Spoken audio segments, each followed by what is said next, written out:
मैं समझ रहा था कि मुझे क्लोजिंग करना है, मगर क्लोजिंग मुराद अली शाह साहब कर रहे हैं।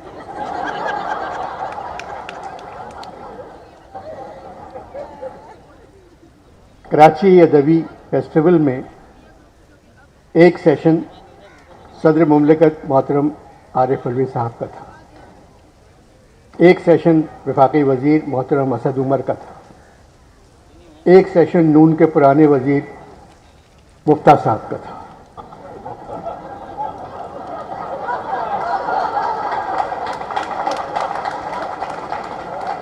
अगला सेशन आज़ाद कश्मीर के सदर सरदार साहब का होगा और आखिर में सेशन जो है वो मुराद अली शाह साहब का है, चीफ मिनिस्टर सिंध। मुझे जानकर बहुत खुशी हुई कि इन सब का ताल्लुक भी अदब से है, मुझे मालूम नहीं था।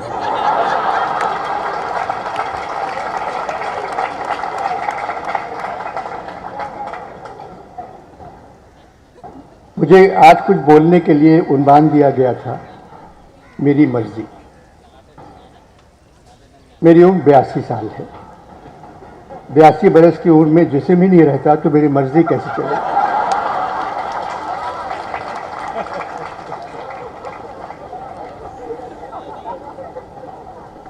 सादत हसन मंटो का अफसाना था नया कानून, वो अफसाना था। आज नया कानून आ गया है, ये अफसाना नहीं हकीकत है। मंटो के अफसाने नया कानून में मंगो टांगा चलाता था। आज का नया कानून पढ़ के पढ़े लिखे लोग सोच रहे हैं कलम छोड़कर टांगा चलाने लगे। अकबर इलाहाबादी ने 100 बरस पहले इस कानून के बारे में कहा था, उनकी सब सुनते हैं अपनी नहीं कह सकते कुछ, उनकी सब सुनते हैं अपनी नहीं कह सकते कुछ, क्या कयामत है ज़बां कट गई और कान रहे। एक तरफ तो हुकूमत महाजरों के हाथ जोड़ रही है, अदम एतमाद को फेल करवाएं, दूसरी तरफ पीका ले आई। पीका का ताल्लुक सिर्फ पान से है, बगैर पान के पीका की कोई हैसियत नहीं है।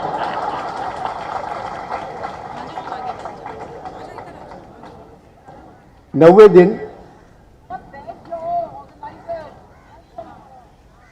दिन कोविड ने मुझे पकड़कर एक कमरे में बंद कर दिया था।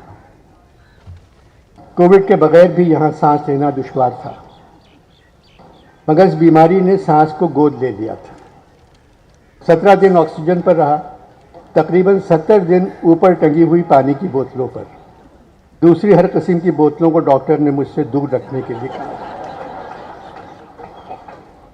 दाग दहलवी का 200 बरस पुराना शेर जो उन्होंने वेंटिलेटर पर लिखा था, जबकि उस ज़माने में वेंटिलेटर नहीं था, मुझे याद आ गया।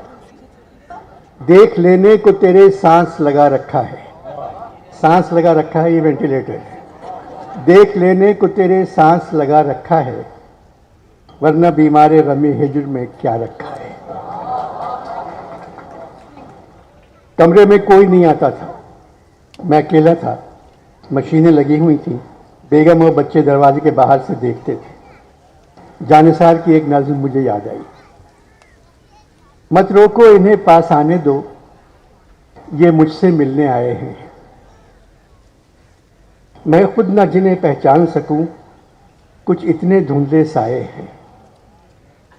दो पांव बने हरियाली पर, एक तितली बैठी डाली पर, कुछ जगमग जुगनू जंगल से, कुछ झूमते हाथी बादल से, कुछ चांद चमकते गालों के, कुछ भौरे काले बालों के, कुछ नाजुक शिकने आंचल की, कुछ नर्म लकीरें काजल की, एक खोई कड़ी अफसानों की, दो आंखें रोशनदानों की, एक सुर्ख दुलाई गोट लगी, क्या जाने कब की चोट लगी।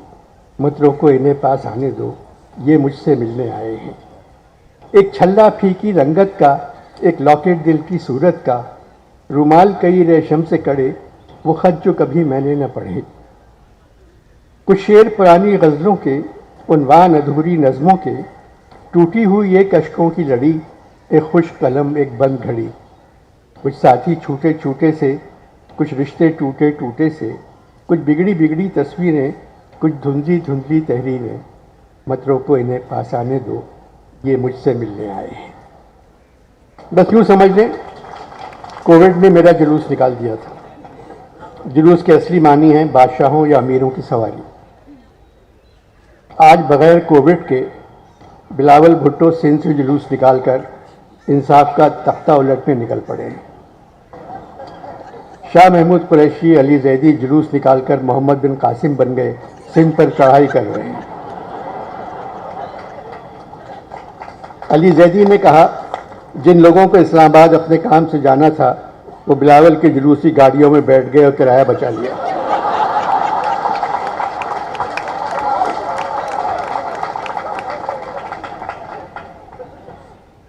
एमक्यूएम किसी जुलूस में शामिल नहीं है क्योंकि तकरीबन उनका भी जुलूस निकल चुका है।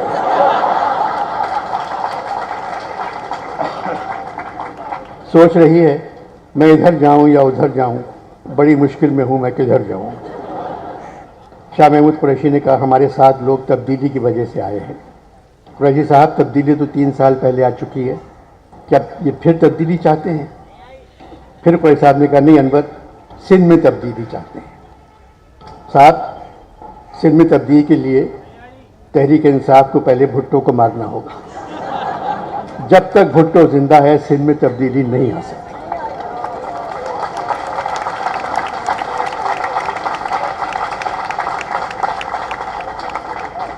घर में बच्चे मर रहे हैं, मरने से पहले वो अपनी माँ से कहते हैं जिए भुट्टो, फिर मर जाते हैं।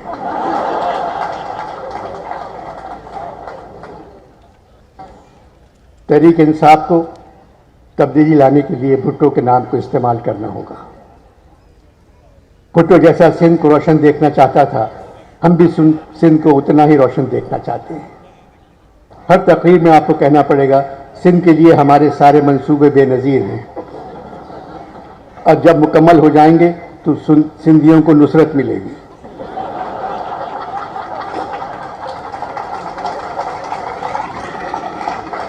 हमें उम्मीद है सिंध पर मुर्तज़ा अली का करम होगा। हम वज़ारत सस्सी पलेजों की जगह सस्सी पुन्नों को देंगे। आपकी हर मुराद इंशाअल्लाह अली पूरी करेगा। राग बिलावल हमारा कौमी राग होगा। गवर्नर इस्माइल के नाम के साथ भुट्टो लगाना पड़ेगा, इमरान इस्माइल भुट्टो। आप आराम से ऐसा कर सकते हैं। जब बिलावल अपने नाम के साथ भुट्टो लगा सकता है तो ये हक सिंध में सबको है।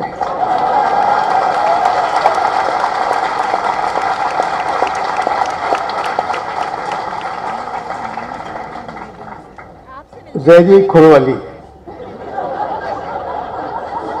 जैदी साहब को भी नाम बदलना होगा। जैदी खुरवली। सिंध के छोटे शहरों और गांव के लोग पढ़े लिखे नहीं हैं, वो सिर्फ नाम सुनकर वोट देते हैं और साथ देते हैं। जब वो सुनेंगे इमरान इस्माइल भुट्टो और जैदी खुरवली तो इनकी तरफ हो जाएंगे। मार्च का महीना कुदरत ने सिर्फ फौज के लिए बनाया है, जिसे वो बड़े प्यार से क्विक मार्च कहते हैं। फौजी कभी नहीं चाहेंगे कि उनके अलावा इस महीने में इस्लामाबाद में कोई और मार्च करे। मार्च में बिलावल मार्च, फजल रहमान मार्च, मरियम या शहबाज मार्च, बलोची मार्च, औरत मार्च। मार्च में पिंडी में टेस्ट मैच हो रहा है, एम्पायर की उंगली किसी वक्त भी उठ सकती है।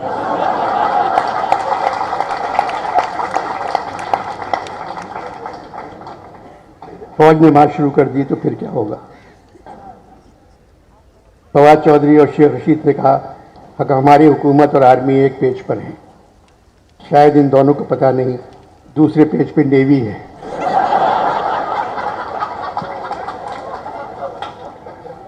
ये बातें जो मैं कह रहा हूँ ये कोई ख़बर नहीं है, वरना झूठी खबर सुनाकर मैं 5 साल के लिए जेल जा सकता था। ये सारी बातें मेरा दिल कह रहा है, और बकौल फराज दिल की क्या बात करें, दिल तो है नादा जाना।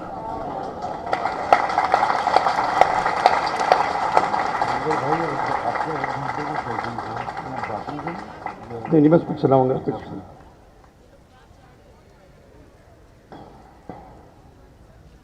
अब 1 घंटे का सेशन रख दिया है तो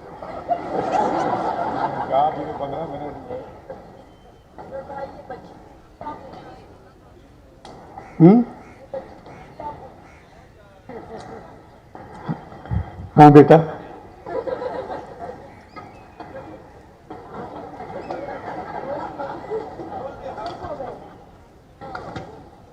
9 नवंबर अल्लामा इकबाल की पैदाइश का दिन था।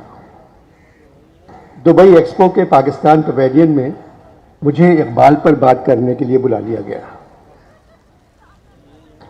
इकबाल से मेरी ख़त व किताबत है। मैंने उनको इस प्रोग्राम की इत्तला दी। अल्लामा का ख़त मेरे पास आया। उसके जवाब में, अनवर मकसूद, बहुत दिनों बाद तुम्हारा ख़त आया, जानकर खुशी हुई तुम अभी हो। दुख हुआ कि तुम इकबाल डे के सिलसिले में दुबई जा रहे हो। कितनी बार कह चुका हूं, इकबाल डे की तकरीब में ना जाया करो। इकबाल दुबई में क्या कहोगे? इकबाल का दुबई से क्या वास्ता? इकबाल को तो ना दिरहम की आरजू थी और ना उसको सोना नसीब हुआ। यहां सोने का ताल्लुक नींद से नहीं है। न इकबाल की दुबई में कोई जायदाद, जबकि मेरा ताल्लुक भी मुस्लिम लीग से था।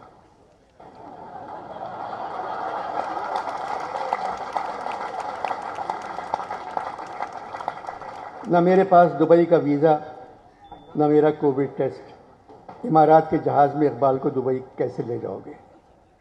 शाहीन से दुबई जा सकता था, मगर दुबई एयरपोर्ट पर शाहीन के अंदर से चरस निकली। अब नशे की हालत में शाहीन उड़ भी नहीं सकता।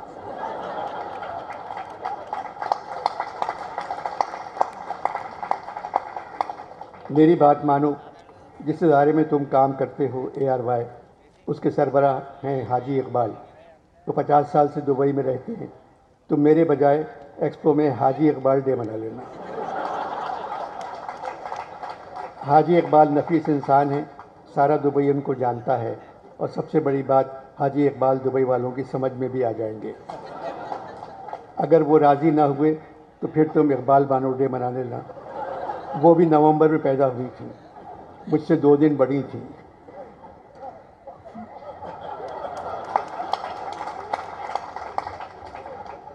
दुबई के हर घर से तुम्हें इकबाल बानो की गज़लें, नज़में और गीत मिल जाएंगे। मेरी शायरी किसी घर से नहीं मिलेगी। मुझ पर बात करके तुम पशेमान होगे और अपनी ज़िंदगी से बहुत मुतमईन लोग परेशान होंगे। एक्सपो नुमाइश फ्यूचर की नुमाइश है, यानी हम देखेंगे। इकबाल बानो यहाँ भी जब मौका मिलता है हम देखेंगे गाने लगती हैं। पिछली इतवार ये फैज़ और फराज के साथ मेरे घर आई। खाने के बाद मैंने फरमाइश की, कुछ सुना दो। ताली बजा बजा कर शुरू हो गई, हम देखेंगे। फैज़ ने कहा, ये मत गाओ, ये नज़म ज़मीन पर मैंने अपने और तुम्हारे लिए लिखी थी। न तुम देख सकी न मैं देख सका, दोनों मर गए। ये शायरी यहाँ बेकार है। इकबाल बानो ने कहा, मैं समझी नहीं। फैज़ ने फराज से कहा, तुम समझा दो। फराज ने कहा, बानो, यहाँ न धरती के धड़ धड़ धड़कने की सदा आएगी, न बिजली के कड़कड़ कड़कने की सदा आएगी। यहाँ कपास भी नहीं उगती, तो रुई के गालों की तरह कोई उड़ भी नहीं सकता। यहाँ न तख्त है न ताज, फिर उछाले कैसे जाएंगे? फराज का इस तरह समझाना फैज़ को पसंद नहीं आया, वो उठ के चले गए। बात हो रही थी इकबाल डे की। अनवर मकसूद, मुझसे ऐसी कौन सी गलती सरजद हुई जिसको याद करके तुम इकबाल डे मनाते हो?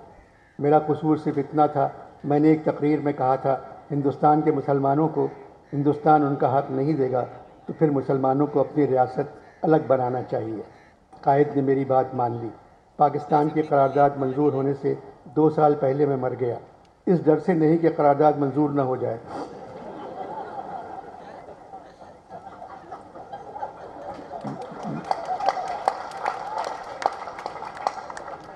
अनवर, मैं थक गया था। तुम लोगों के लिए सब कुछ कायद ने किया। तुम्हें 14 अगस्त 1947 के दिन पाकिस्तान मिल गया, मगर 1 साल बाद कायद ने पाकिस्तान से अपनी मोहब्बत का बोरिया लपेटा और वो फिर मेरे पास आ गए। तुम लोग मुझे बड़ा शायर कहते हो। बड़े शायर तो पैदा होते रहते हैं। मीर के बाद बड़े शायर पैदा हुए, गालिब के बाद, मेरे बाद फैज़, फराज, मुनीर, राशिद, नासिर और हज़ारों। बड़ा लीडर पैदा होने में सदियां लग जाती हैं। तुम लोगों ने कायद को बहुत सहल जाना। मीर ने कहा था, मत सहल हमें जानो, फिरता है फलक बरसों, तब खाक के पर्दे से इंसान निकलते हैं। तुम्हारे यहाँ हर सियासी जमात का लीडर कह रहा है हम पाकिस्तान को कायद और इकबाल का पाकिस्तान बनाएंगे। उनसे पूछो 75 बरस से जिस पाकिस्तान में रह रहे हो वो किसका पाकिस्तान था। भूल जाओ हम दोनों को और बनाओ नया पाकिस्तान। मैं कसम खाता हूँ पाकिस्तान मेरा ख्वाब नहीं था, पाकिस्तान मेरी आरज़ू था जिसे कायद ने पूरा किया। लैला मजनू ही रांझा सोनी महिवाल शीनी फरहाद ससी पुन्नू इश्क की सारी दास्तानें पढ़ चुका हूँ। मैं अगर किसी इश्क की दास्तान लिखता तो उसका नाम होता जिना पाकिस्तान।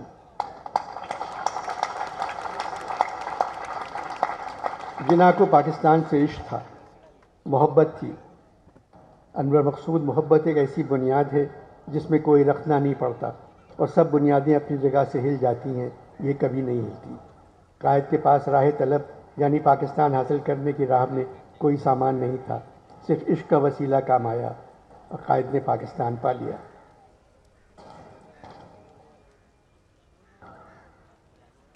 ये शायद पहली कहानी होगी जिसमें दोनों मिल गए। तुम लोगों ने 71 में कायद की मोहब्बत के टुकड़े कर दिए, खुदा की नेमतों से भरी हुई सरजमीन को दीवारी गिरिया बना दिया। तुम मुझसे इकबाल डे का जिक्र कर रहे हो, मैं कायद की बात कर रहा हूँ। उसकी पाकिस्तान से मोहब्बत देखो, तुम लोगों को आज़ादी दिलवा दी। न मोहताज सुल्तान न मरूब सुल्तान, मोहब्बत है आज़ादी व बेनियाजी। शेर में बेनियाजी आ गया तो कुछ तुम्हारे न्याजी मियाँ का जिक्र कर लूँ। 3 साल से हुकूमत कर रहे हैं, मान लिया ईमानदार हैं। कायद भी ईमानदार थे, मुश्किल से 1 साल हुकूमत कर सके। फिर बेईमानों के दामन में पाकिस्तान को रख कर चले आए। ज़माना ईमानदारों का नहीं रहा। जो निज़ाम तुम्हारे यहाँ है वहाँ बेईमानी लीगल है। जिस तरह एक मछली सारे तालाब को गंदा कर सकती है, उसी तरह एक ईमानदार सारे मुल्क को बेईमान कर सकता है। 3 सालों में चंद बेईमान पकड़े गए, मगर अदालत उनके फैसले करने से डर रही है। सब अपना इलाज बाहर करवाना चाहते हैं, सब बच्चों को बाहर पढ़ाना चाहते हैं, सबको बड़ी गाड़ियों का शौक़ है। गलत फैसलों के बगैर ये शौक़ पूरे नहीं हो सकते। 1000 बेईमान पकड़ लो, कुछ नहीं होगा। बेईमानी के मामले में तुम्हारी ज़मीन बहुत ज़रखेज़ है। 9 महीनों बाद ये मज़ीद 10,000 बेईमान पैदा कर देगी। इमरान को चाहिए बेईमानों की फ़िक्र करना छोड़ दें, उनका फ़ैसला तो यहाँ हो जाएगा। न्याजी को मईशत, तालीम और सेहत पर ध्यान देना चाहिए था। सरकारी अफसर पब्लिक सर्वेंट होते हैं, मगर तुम्हारे यहाँ सरकारी अफसर चाहे वो सिविल हों या फ़ौजी, पब्लिक को सर्वेंट समझते हैं और बर्ताव भी उसी तरह का करते हैं। दुबई की एक्सपो 20 आने वाले वक्त की नुमाइश है, इंसान के उरूज की नुमाइश है। मैं इंसान के उरूज और आसमानों की बात अपनी शायरी में कर चुका हूँ। काश पाकिस्तान के स्टॉल में मेरे 3-4 शेर लिखकर ये लोग दीवारों पर लगा देते। उरूज आदम खाकी से अंजुम सहमे जाते हैं कि ये टूटा हुआ तारा महे कामिल न बन जाए। यही इस नुमाइश का मकसद है। शायद कि ज़मीं है ये किसी और जहाँ की, तू जिसको समझता है फलक अपने जहाँ का। तारों की फ़िज़ा है बेकराना, तू भी ये मुकाम आरज़ू कर। या सिर्फ एक मिसरा लिख देते, सितारों से आगे जहाँ और भी हैं। कायद की सरज़मीन का हाल सुनकर मेरे सीने में दाग जलता रहता है। लाला के फूलों के चमन में भी इस तरह कोई जला नहीं होगा। मेरे बेकरार दिल का न वहाँ कोई इलाज था न यहाँ है। ज़ुबूर अजम मेरे फ़ारसी कलाम की किताब है जो एक दुआ से शुरू होती है। उसका एक शेर है जिसका मतलब तुम्हें समझा रहा हूँ। ऐ खुदा, अपने इस बंदे को जो दूसरों के सहारे नहीं जिया, तू मुझे दिल की गहराई और इखलास से निकली हुई वो अता कर जो सहर के मानंद हो, जो मेरे अंदर की जुल्मत को नूर में बदल दे। तुम भी ये दुआ मांग लिया करो।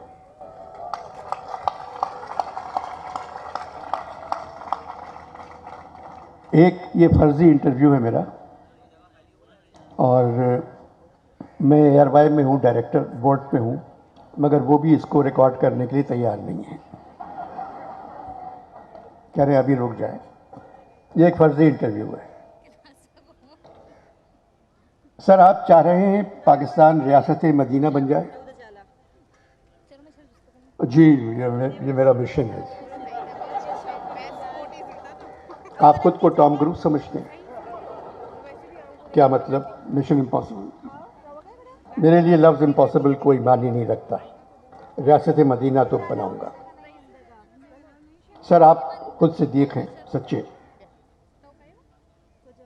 आपके साथ उमर है मगर वो असद है। आपके साथ उस्मान है मगर वो बुज़दार है। आपके साथ अली है मगर वो जैदी हैं। सिद्दीक, उमर, उस्मान, अली। आप जी किन को किन से मिला रहे हैं? सर मैं सिर्फ नामों की बात कर रहा हूँ। अगर अल्लाह ने आपकी बात सुन ली और रियासत मदीना जो आजकल है वो बना दी तो शेख रशीद कुरैशी साहब और बहुत से मुतव्वे बन जाएंगे, खाकी जुब्बे पहने नज़र आएंगे। और जी मैं पुरानी रियासत मदीना की बात कर रहा हूँ जिसका कानून इंसाफ और सिर्फ इंसाफ पर था। सर रियासत मदीना में 7-8 लोग थे, आपकी हुकूमत में 150 के करीब है। और जी इंसाफ होगा तो 7-8 ही रह जाएंगे।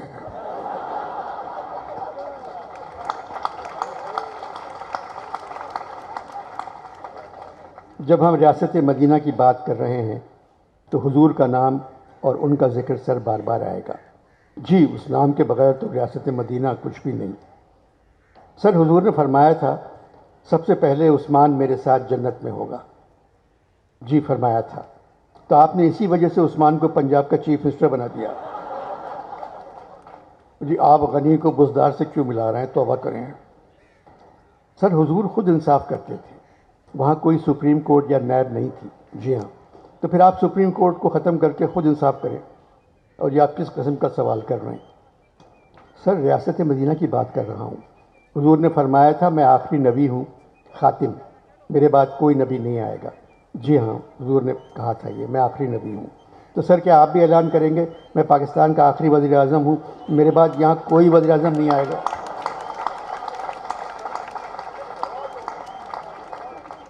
कोई वज़ीर आज़म ना आए ऐसा कैसे हो सकता है? हुकूमत कौन करेगा? सर फौज करेगी।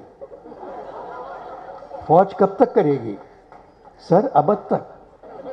अनवर साहब अबद तक फौज हुकूमत कैसे कर सकती है? सर अजल से तो कर रही है।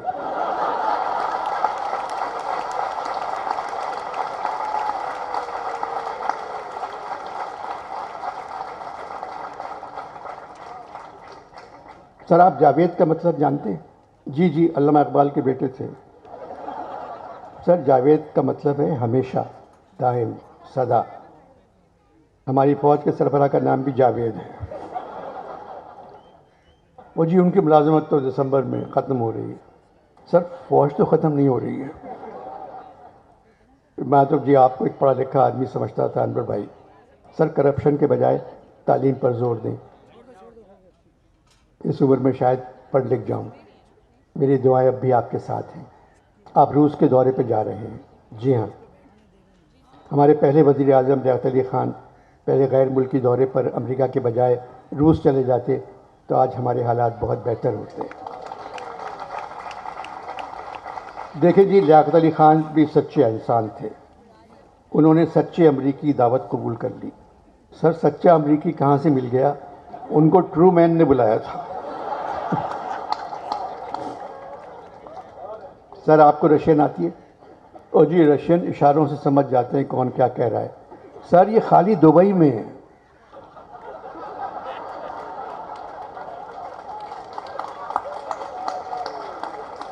अच्छा जी इजाज़त दें मुझे, खुदा हाफिज़, बहुत बहुत शुक्रिया जी।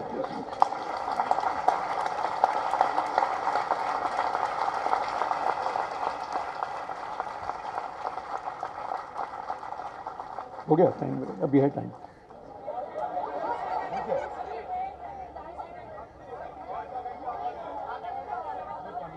नहीं आधे घंटे में पागल नहीं हूँ बिल्कुल।